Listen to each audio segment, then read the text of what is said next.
En este vídeo os voy a hablar de lo que es la técnica en el espectáculo y en el circo en concreto.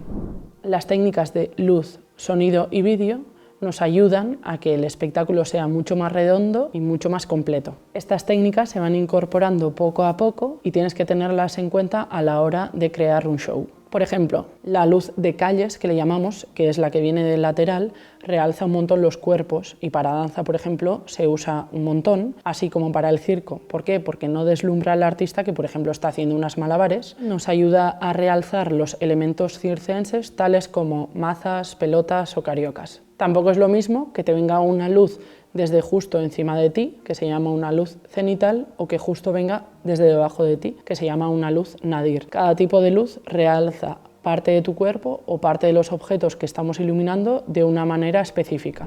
A lo largo de los años he desarrollado una técnica concreta aplicada al circo que ayuda a los artistas a que estén cómodamente en el escenario y se sientan confortables para con el espectáculo. Muchas veces los artistas en el escenario necesitan tener unas características técnicas concretas para que ni la luz, ni el sonido, ni el vídeo les haga sentirse en un espacio inseguro. Tienen que ver en óptimas condiciones los elementos con los que están ejecutando el show, si no puede ser peligroso, al igual que se tienen que ver entre ellos y ellas, ya que si no puede haber graves accidentes. Así como la visibilidad del espacio. Los artistas tienen que decirnos a la parte técnica qué necesidades tienen para ver el entorno que les rodea para que esto no sea peligroso.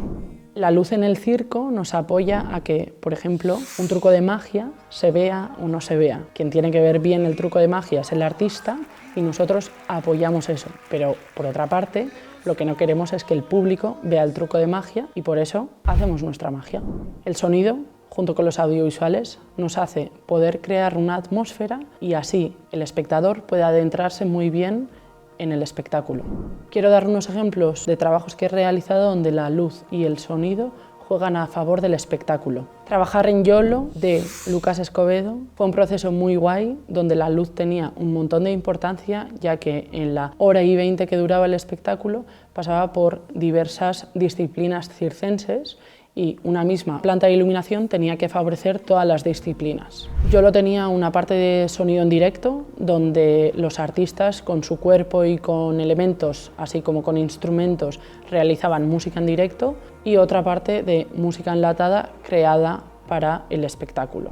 Rojo es un espectáculo de clown mucho más reducido, mucho más pequeñito, que se podía hacer tanto en calle como en teatros. Cuando lo hacíamos en teatros, la luz hacía que sintieras al artista, Mireia Miracle en este caso, súper cercana.